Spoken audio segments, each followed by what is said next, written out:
Saya menemukan banyak sekali orang di Indonesia tidak mau tahu dan tidak tahu tentang Masjid Aqsa. Sehingga mereka bisa dikatakan minim sekali menghubungkan antara doanya dengan Masjid Aqsa ini atau memohon kepada Allah agar memberikan kemenangan kepada mereka. Dari sisi lain juga media banyak sekali membesar-besarkan permasalahan sehingga umumnya kaum muslimin takut untuk datang ke sana. Takut karena ada keributan, takut karena tidak ada keamanan. Saya perlu menyampaikan jemaah sekalian bahwasanya memang betul Palestina sedang dijajah oleh orang-orang Yahudi. Semoga Allah memenangkan mereka. Sebagaimana dulu Indonesia waktu dijajah oleh Jepang. Tapi kaum muslimin di Indonesia pada saat itu hidup. Mereka bertransaksi, mereka makan, mereka sekolah. Tapi ada penjajah dan mereka berusaha melawan. Begitulah keadaan saudara-saudara kita di sana. Dan mereka tetap makan, mereka berumah tangga, mereka berdagang, mereka bersekolah, semua lagi dijajah. Kita sebagai umat Islam harus menyadari bahwasanya mereka saudara kita.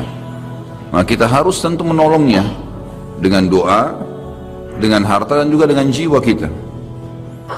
Dari sisi lain, selain memang dasarnya di sana muslimin sedang tertindas dan mereka punya dua alasan yang sangat mutlak kenapa mereka harus mempertahankan diri mereka di sana, dan juga kenapa kita harus membantu mereka. Pertama, karena Islam, mereka muslim. Tidak mungkin orang Islam membiarkan saudaranya tersakiti. Nabi SAW mengatakan orang muslim seperti satu jasad. Kalau satu luka, sedikit luka maka akan membuat seluruh tubuh itu demam. Wajar kita memikirkan saudara kita di sana dan kita tidak bisa menerima penjajahan itu. Alasan yang kedua, karena memang asli penduduk Palestina yang sedang dijajah sekarang, mereka orang asli penduduk suku Finiki dan suku Kanaan. Ini dua suku Arab yang asalnya ada memang di Palestina, penduduk aslinya. Jadi selain mereka muslim mempertahankan karena agama mereka dicoreng, maka mereka juga penduduk asli.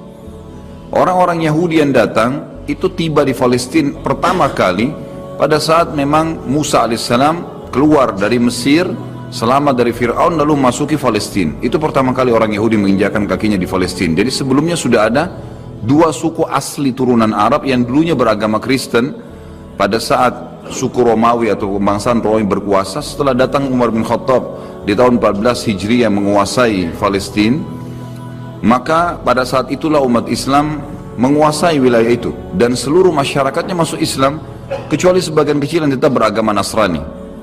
Jadi ada alasan secara agama kenapa kita harus membela mereka, kenapa kita harus mengetahui beritanya, baik secara penduduk juga secara hubungannya dengan hukum syar'i, berhubungan dengan masalah Masjid Aqsa. Masjid Aqsa ini saudaraku, selain penduduknya memang muslim yang harus kita bela, punya fadilah yang banyak dilupakan oleh kaum muslimin. Yang pertama adalah Masjid Aqsa, masjid yang pertama, masjid kedua yang dibangun setelah Masjid Haram Mekah. Disebutkan dalam riwayat Sahih riwayat Bukhari bahwasanya Abi Dzar radhiyallahu anhu bertanya kepada Nabi SAW, ya Rasulullah, masjid manakah yang paling pertama dibangun di muka bumi? Kata Nabi SAW, Masjid Haram Mekah.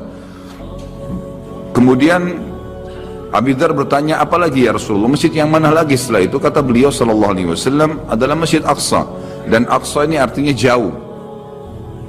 Disebutkan dalam surah Isra, Allah berfirman di ayat pertama, a'udzubillahi minasyaitonirrajim, subhanalladzi asra bi 'abdihi lailan minal masjidil haram ilal masjidil aqsa alladzi barakna haulah. Maha suci Allah yang telah memperjalankan hambanya Muhammad sallallahu alaihi wasallam dari Masjid Haram Mekah ke Masjid Aqsa, masjid yang sangat jauh. Karena pada saat itu jaraknya antara Masjid Haram dan Masjid Aqsa kalau menunggangi kuda tercepat sebulan.